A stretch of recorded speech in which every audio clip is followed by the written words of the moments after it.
My name is Patrick J. McGinnis, and I coined the term FOMO. That's short for fear of missing out, and it's why some people end up following the crowd. But we're not like them. We're part of a new species that isn't afraid to do things differently. I call us FOMO Sapiens. And this is the show where you'll meet people like us, phenomenal FOMO Sapiens, to learn how they find the courage and the ideas to live exceptional lives. FOMO. FOMO. Welcome back to FOMO Sapiens, the show for people who don't just follow the crowd, but instead take their own path to success in business and in life. I'm your host, Patrick J. McGinnis, venture capitalist by day, author and podcaster by night, and FOMO Sapiens 24/7. Now, the topic today is hacks. We're going to give you some great hacks, but I'm also going to look at, with my guest, how you avoid being an over-optimizer. Because if you love the hacks, you might end up on the wrong side of that equation. And my guest to talk about that is Chris Hutchins. He's an avid life hacker and financial optimizer, and he is the host of a podcast called All the Hacks that I'm on right now, so you can go check that out. And he also appeared in a documentary all about financial independence called Playing with Fire. Now, when he's not doing all this stuff, he's the director of product at Wealthfront, where he focuses on making products to help people build wealth through investing. And he joined that company after his startup Grove was acquired by them in 2016. Now, previously, he was an investor at Google Ventures. So this guy has a very impressive resume. Now, on this episode, you're going to learn a couple of things. Well, more than a couple, but you're going to learn how Chris got into this. How does somebody become a life hacker? And how has he saved people across the world millions of dollars by breaking down every aspect of life and helping them to maximize happiness at the lowest cost? You're also going to get some hacks. I would not let you leave without good hacks. We're going to focus on travel and money. And we're also going to get into the line between optimization and then over-optimization and how you figure that out, which is something that Chris struggles with. And we talk about that on the episode. Now, before we get to the interview, I do have my small ask of the week. And my ask is this: send me ideas for guests. Some of you do. You send me an DM on Instagram. You can get me at Patrick J. McGinnis. You send me a tweet at PJ McGinnis. You email me at letsconnect@patrickmcginnis.com. And when you do, guess what happens? Sometimes we have those people on the show. And so I love hearing what kind of guests you think would be great for the show. Always excited about that. So I appreciate it in advance if you would do that for me. All right. And now onto the interview. As you know, I like to go deep early, get into the substance, figure out how a guy like Chris thinks. And so I asked our interview by asking him my very favorite question. What's the most important decision that you've had to make to get to where you are today? Yeah, I started my career in New York working in finance and management consulting. And I went to an event called Startup Weekend, where I first experienced a taste of the fact that people build companies on the internet. And as soon as I had finished that event, I was like, this is a thing I want to do. And I went to my manager and said, can I transfer to the San Francisco office? Because if you ask anyone, which I didn't know at the time, where do people do this thing for a living? The answer is in Silicon Valley. And so I asked to be transferred to the San Francisco office. They kindly obliged, and a month later laid me off. I'm going to push back on that a little bit, which is that we do that in New York too. More now than we did used to, I think. So I get your point. But so you decided to go to San Francisco, you get laid off. Okay.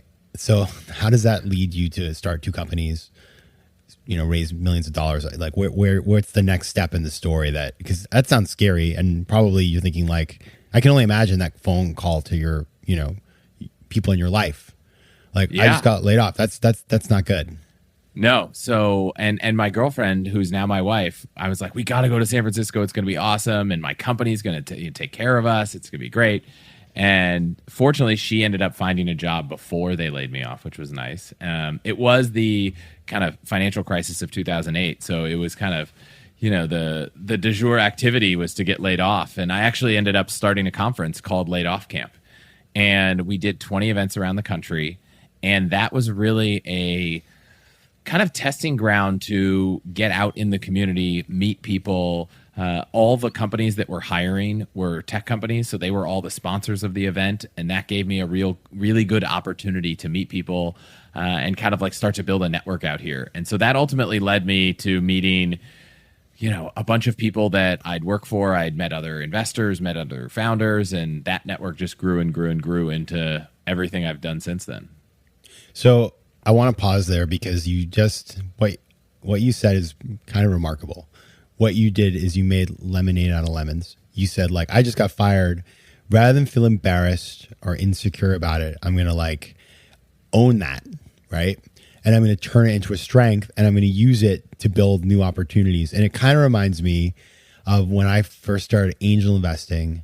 I was like, I don't have that much money. It's not like I'm like running around with, a trust fund.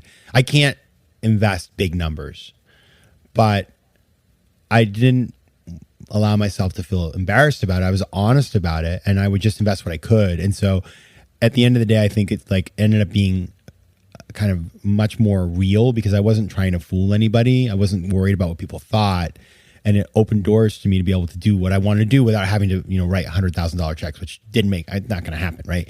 And so I think that's a very pretty powerful superpower. Now you also have moved on and become this master of the hacks, and that's what your podcast, All the Hacks, is about.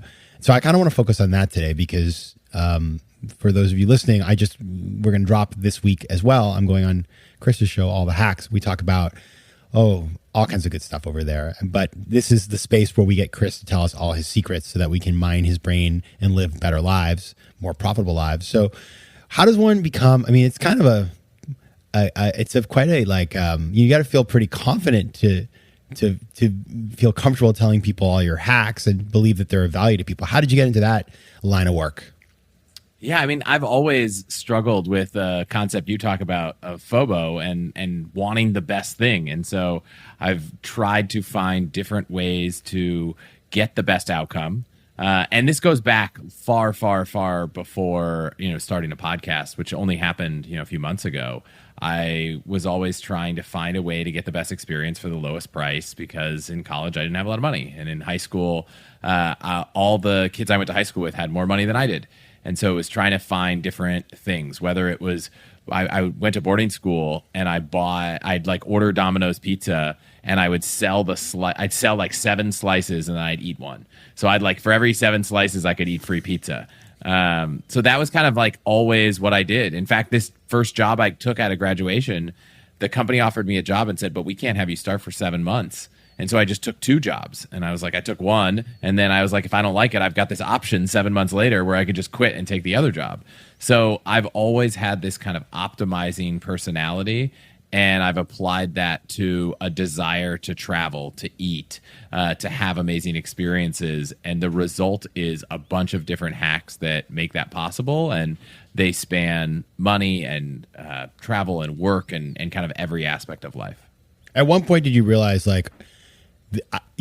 I guess I'm different. I'm kind of like a hack generator. Like, how far into this did that come up for you?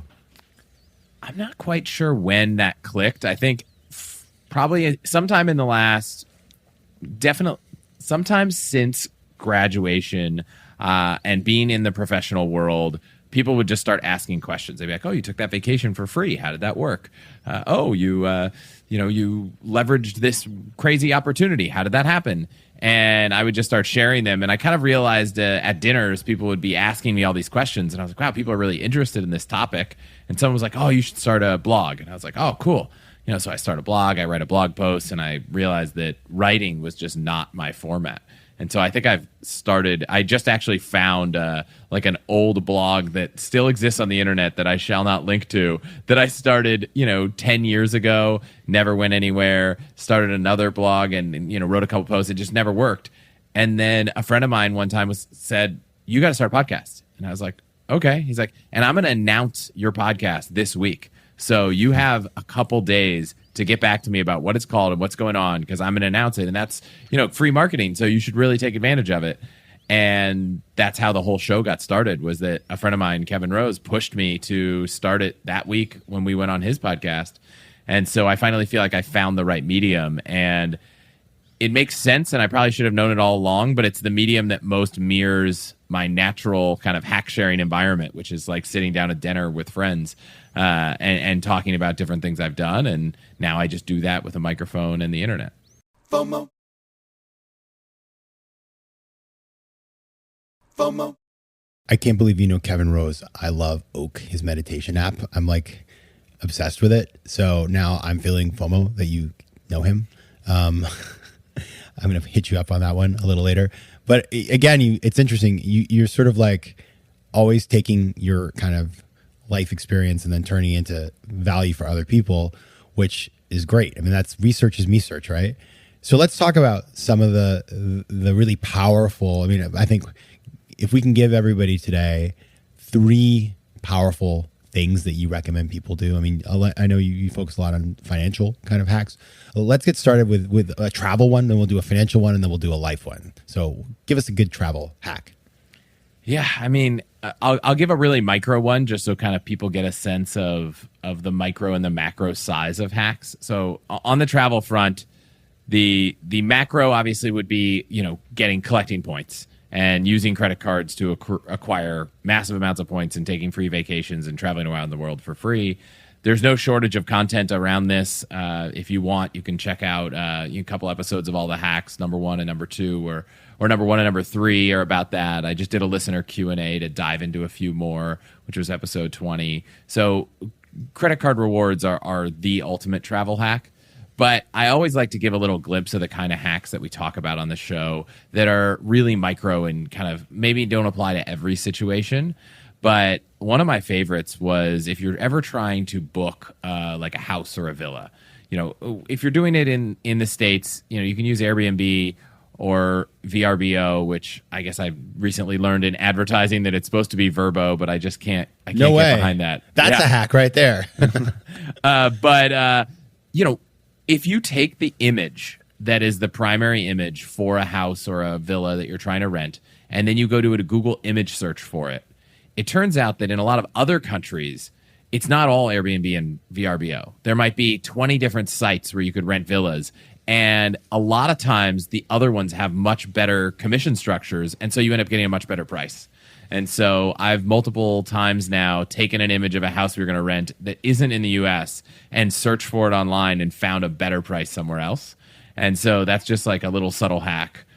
Gosh, I feel like you said 3, but I'll throw one more out in travel, which is always emailing the book direct with the hotel and always email them to let them know you're coming.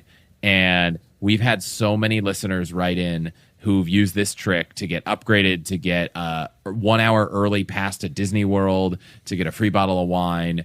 It turns out that hotels want to build a relationship with people that stay at their hotel.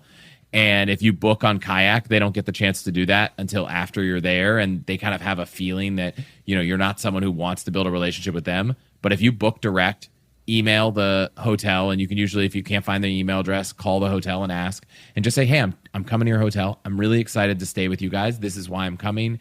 Really excited. And if there's anything that you need to know from me, let me know.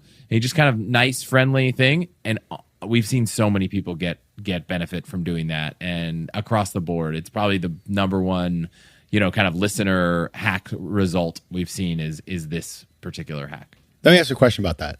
I never thought of that. That's actually like pretty awesome. Now, I have 2 questions. Number 1 is, do you find that it's helpful to just ask for something, even if you don't really need it, just to kind of show that to sort of start because I feel like it's weird to be like, hey, hotel, I'm going to be dropping by. How are you? But if you said like, I might be needing the room slightly earlier, would that be a possibility? You sort of start the conversation where you're sort of creating a relationship where they're looking to please you. Have you ever thought about the psychology of that? Yeah, I mean, I always tell them if there's something. Oh, we're coming for our anniversary, or we haven't traveled for a long time. It's our first trip. Or when we went to Greece a month ago, we sent an email to these hotels and said, hey, we just had a daughter, and this is our first trip without a child. And when we got there, we got upgraded one, we got a bottle of wine in one. And so I definitely make some sort of subtle ask. I also recommend, and in episode 1 of All the Hacks, which is all about travel hacks, Lee, the guest I had, recommended also following up a couple days before. So if you want to make an ask, you don't always have to make it in the first email. Book the hotel, make an email, follow up, 3 or 4 days before you arrive, or 2 or 3 days, and that is a great time to say, hey, actually, our flight's going to get in a little early. If there's any chance the room's ready early, we'd love to check in a few hours early. I would be totally surprised unless the hotel was completely sold out, if they wouldn't block off a room for you. That's amazing. Okay, I have another question related to that one, which is this. Have you ever experimented with, for example, writing from like a, say sort of a third email address and saying like, dear, to whom it may concern, my name is Bentley J. Susserton. I am the chief of staff to Chris Hutchins, and I am his head butler. And he's delighted to be staying with you. And I just wanted to let you know that, he's a wonderful person, and, sort of like really inflating your personality and giving you the sort of social proof that would come with that. I'd be curious to see what kind of outcome that might lead to. Any thoughts? No, but one thing Lee did, Lee Rowan is a travel advisor and runs a travel company. And when we were going on a trip once, he emailed the hotel and said, hey, one of our VIPs is like, Lee was just, being a generous man and sent an email like what you're saying. It wasn't I'm this person's chief of staff. It was, this is a great person. He, he's really influential in Silicon Valley, just like gushing about me. But it turned out the hotel was like totally overbooked. And so I think we got, a better room in the hotel, but there wasn't much else, in terms of upgrades that they could do. But they definitely did everything they could and, dropped off, some amenity of, I think it was like, fruit and wine or cheese and wine. I can't remember. That's super interesting. There was a startup that a friend of mine worked for that failed, unfortunately. But the whole concept was that you would give them your social media accounts and then they would price based on your level of influence. Like, I guess the more influential you were, the better deal you got, which sounds a little crazy. But it is what you've said about hotels, which is so true, especially now, is that because they've been disintermediated by all of these booking engines, they don't even know who their clients are, right? And so that's like a lot of times when you use Expedia, like a hotel won't even give you points. And so doing what you're doing, which is a slight bit more work, but has a clear benefit, is super smart. Okay, so that's a great one as we get back into the hotels. Give us a financial hack. Financial. I mean, so this is a broad space, right? You could think about investing. We've done episodes about investing. I'll pick shopping, right? We got the holidays coming up around the corner, and everybody likes to save a little money. I'll give you two. One of them you might not like because you're an author, but this is a personal shopping one. There's a Chrome extension called Library Extension, and if you install this Chrome extension, anytime you're looking at a book online, it'll pop up and say, hey, you could just check this book out from your library. You don't have to buy it. And a lot of them are digital. So it's like, if you're an ebook reader, half the books that I think about going to buy, it's like, hey, here's the book for free at the library. I'd be very curious to see what you as an author, feel about me using the library instead of buying the book. I'll tell you what I think about that. I'm okay with it because at the end of the day, listen, one thing you learn when you write a book is like, the money to be made on the book, and this is my experience. Maybe if you're J.K. Rowling, it's different. My experience has been the more interesting financial aspects are coming foreign rights sales because you get paid up front. Book sales, the reality is that like it's really hard to make a ton of money off a book unless it becomes like a crazy runaway bestseller. And so, the book creates all these other opportunities in speaking, and, you sell the audio rights and all that sort of stuff. And so you create an annuity stream for yourself that lasts for years. It's insane. Like we just resold the Spanish rights for my first book 5 years on. So that's great. But for me, at the end of the day, I only like the real joy is just knowing that people are getting value out of the content. And so if you don't want to buy the book and you want to borrow it, or you want to buy it at a thrift store secondhand, or you want to, go to the library, like go do that and know that I think it's great and I'm totally okay with it. Well, that's awesome. So you can use library extension and find books that you can get for free from the library. There's kind of common shopping hacks, like if you're not using a cashback portal like Rakuten, or if you're not using, Honey or another browser extension to find promo codes, those are great. The next level of that, which I've recently started doing, and I just tried it once, was if a e-commerce site has a live chat, just live chat and ask them for a discount. And it seems so silly, but I've tried it, and I say about 50% success rate. Sometimes it doesn't work. Sometimes it does. But I'll say, hey, I'm thinking about checking out. I really like this product. It's a little expensive. And, are there any deals going on right now? And they'll be like, oh, yeah, here's the 20% off coupon that you can use right now. Just check out. That is so smart. Oh, my goodness. Yeah, you can also buy coupons on Craigslist sometimes. There's a site, I think it's called Search Tempest, where you can search like all of Craigslist. So we wanted some patio furniture, and I bought a Home Depot coupon on Craigslist and was able to get 20% off. And yeah, I'm sure if I like checked the paper or went and got one of those USPS moving guides, anytime you tell the USPS you're moving, they send you like a bunch of coupons, and now they're all digital, which is cool. So if you need anything from like, West Elm or the kind of stores that you buy things from when you move, like Lowe's and that kind of stuff, anytime you pay the 99 cent to change your address, you get a batch of coupons. FOMO.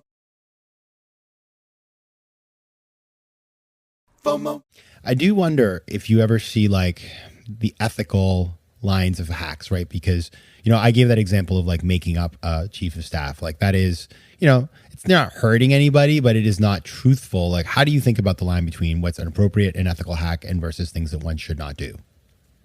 So I really struggle with the truth. And maybe this is going to a boarding school that had an honor code. And I just don't like lying. Mm-hmm. Even like silly things that don't matter, I sometimes struggle with. It's like, oh, we can't go. These people invited us over for dinner. Let's tell them we have plans. And I'm like, but we don't have plans. And I'm also very transparent. So I'm like, why don't we just tell them we don't want to come over to their house? And my wife's like, well, that's rude. And I'm like, well, yeah, but I don't want to lie. Mm-hmm. So I struggle with that. So I usually won't do the, hey, I have 10,000 social media followers. You should give me this upgrade. I can't do that. So for me, all the hacks that I use, that I share are ones where I might exploit a system. Right? If Chase is going to offer a huge sign-up bonus to get me to sign up for the card, and they were going to require these rules in order for me to get the bonus, great, I'll just follow them all. I know that Chase's goal is that I spend a lot of money on this card outside of the bonus categories. I use it for 10 years. Maybe I carry a balance and pay interest. But, I'm staying within the rules of what they said. I'm not lying about anything and not trying to, get something for free that, isn't available for free. Yeah, the normalization of bad behavior is super dangerous. We all know that person who was a little shady when you're growing up, and they just always cut corners or did things that weren't, maybe like they weren't charged for the shirt and they didn't tell the store, and they were like, oh, I got that for free, those kinds of things. And then those are the people who end up getting in trouble later in life, because when you start to think that you can skirt the rules and in the little things, it can penetrate into the big things as well. So I think that's a really good line. At the end of the day, like, it's just not a good way to live your life. Now, I am curious, so you're an optimizer, and you said, the FOMO is a thing for you, and I get it. FOMO is, we live in a world of overwhelming options. You go on Amazon to buy white shoelaces, there's like 1,000 to choose from. They're kind of all the same. And, you're a successful person. You have options. You're able to do lots of things. And so I wonder, does like your wife or people around you ever just say to you like, enough already? Do people find that the optimization gets to a point where it's crippling, or do you feel that way? Like, how do you draw that line between constructive optimization and just like completely paralyzing yourself and wasting your precious time and energy on stuff that doesn't really matter? I wish I knew where to draw the line. I think my wife, I've probably brought her down the rabbit hole more than she's kind of pulled me out of it. And we're slowly now working together to bring ourselves out of it. So a great example was, we have a 1-year-old, and when we wanted to transition her to solid foods, my wife was like, we need to figure out what to cook. And, you come up with these different ideas of what you'd make your child, and we weren't just going to buy baby food. And so my wife's researching all these options. And then she goes, well, I found this website, and they have 100 days of menus for kids that are just completely designed for this, but it's like $50.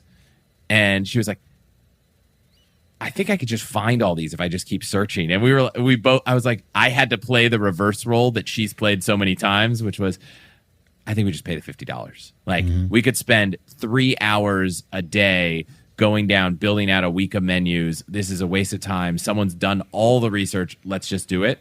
But I think we both, our instinct without the other is to just go and try to find the cheapest way to do it and value our time at nothing.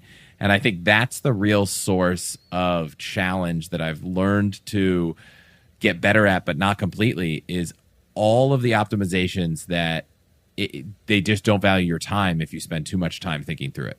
And it's really hard to value your time.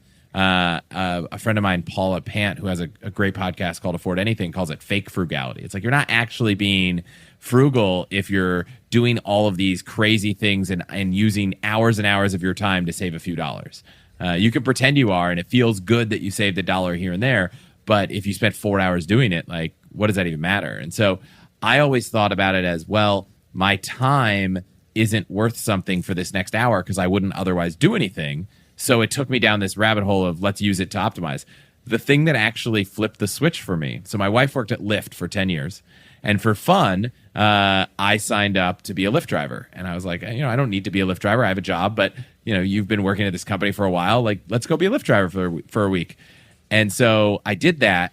And then it just convinced me that at any point in time, I could walk out the door, get in the car, and I could make 15 or 20 bucks an hour. So I now could not tell myself that if I spend an hour doing this, I have no value to that hour, right? Most of us, if you have a salaried job, if you have a free hour, it's not like you could just make more money. But that one moment made me realize, okay, now any moment I could go drive for Lyft for a half hour, and I could make a certain amount of money. So my time is now valuable. And now I almost never did, but I at least mentally now felt that every hour I wasted trying to research hotels had a cost. And if I spent 7 hours trying to pick the best hotel in Paris, I could have been making $100 or $200 driving around for Lyft. And now all of a sudden, that's like the cost of the hotel. So that would have been a total waste. So that really helped me get over it, was finding something that made it possible to value my time. Yeah, I mean, we talk about, when I'm on your show this week, we were talking about high stakes, low stakes, no stakes decisions. This is a low stakes decision. Not that your baby's health isn't number one in your mind. It's not. But like it would be very difficult for you to mess that up if you were following some sort of basic guide, and you outsourced it to, you had to pay for the outsourcing, but you outsourced that decision. You saved yourself a lot of time, and, it ended up being the right thing to do. Now, Chris, you are definitely a FOMO sapiens. That's why you're here. But you are still human, and humans can feel FOMO. So, what do you struggle with? What, as you think about how you live your life, what's the FOMO that holds you back? Yeah, I mean, I've used this hotel example because we just took a trip to Greece, and I remember making literally a spreadsheet of the hotels we could stay at. And then my wife and I were like, well, what's the TripAdvisor score on them? How much are they each? And we went through this long decision. And it was the first time ever that I thought, oh, man. And this maybe is more FOMO, but I think that the source of it was that we wanted to have the best possible experience, right? We did not want to stay at a hotel and then regret having stayed there because there were all these other options. So every time we go on a trip, I struggle with that, to the nth degree. I honestly, it's the first time I ever thought about hiring a travel agent, because I thought, man, any one of these are fine if someone else could just pick. And then I realized, like I think I've heard you say before, I could just ask a friend to pick. I could just say, hey, here's 3 great hotels. Can you just pick one for me, I'll please? pick for you. Let me know. I'll do it. And I won't just pick the first one. I'll think about it for you, and I will choose, because I want you to be happy, but I'm also, I'm decisive. Yeah. So, and it's funny. I'm decisive with other people. Yeah, so, exactly right. That's why outsourcing works. It's something weird. My sister asked, what monitor should I get? Computer monitor. I was like, it's so funny. In 5 minutes, I could tell you which computer monitor to get. But if I had to pick my computer monitor, I might spend 3 hours doing research. So that's one. I live in Silicon Valley, and every week there's another person who started a company and raised more money, or sold their company, or a venture capitalist that made a investment that did so well. And sometimes you just see it in the news. Sometimes it's friends of yours. And, I'm human. And as much as I love seeing my friends' successes, it's sometimes hard when you're like, wow, this friend of mine, I know they worked hard. They totally deserve it. But, they just made $10 million. And that's really cool for them. But, what am I doing wrong? Why didn't I make $10 million yesterday? Am I not good enough? Should I have taken a job at that other company? And so that happens all the time out here. And I've heard you talk about how FOMO can be powerful, right? It pushes you to do push yourself. And it definitely, I've seen that. I attribute a ton of the successes I've had to the fact that I'm watching people be successful all the time. But man, there is a lot of FOMO when other people's companies do really well. And, my last startup, we found a home for it, but the core idea didn't work. It is. So I guess the takeaway here is you are a FOMO sapiens for sure. You're also a FOBO sapiens, but you have all the hacks. Now, if you want to check out Chris's work, you can find him on Instagram at Chris Hutchins, and his website is allthehacks.com. And the podcast, of course, which you should check out because we have a great conversation on it, is All the Hacks. Chris Hutchins, thanks for being here. Thanks for having me. FOMO. Big news. We now have a brand new website. So head over to FOMOSapiens.com where you can listen to past episodes, learn more about the show, and find out how to advertise. Also, head over to Spotify where you can find and follow playlists of the best of the show. You can also connect with me on Instagram at Patrick J. McGinnis, on Twitter at PJ McGinnis, and on LinkedIn. I'd love to hear from you, so don't be shy. FOMO Sapiens is recorded in New York City. Theme music is by Mike McGinnis, and editing and post-production is by Josh Elstro. If you like today's show, please be sure to rate it and recommend it to your friends. And as always, you can find me at FOMOSapiens.com and at PatrickMcGinnis.com. To advertise on FOMO Sapiens, reach out to contact@FOMOSapiens.com. FOMO.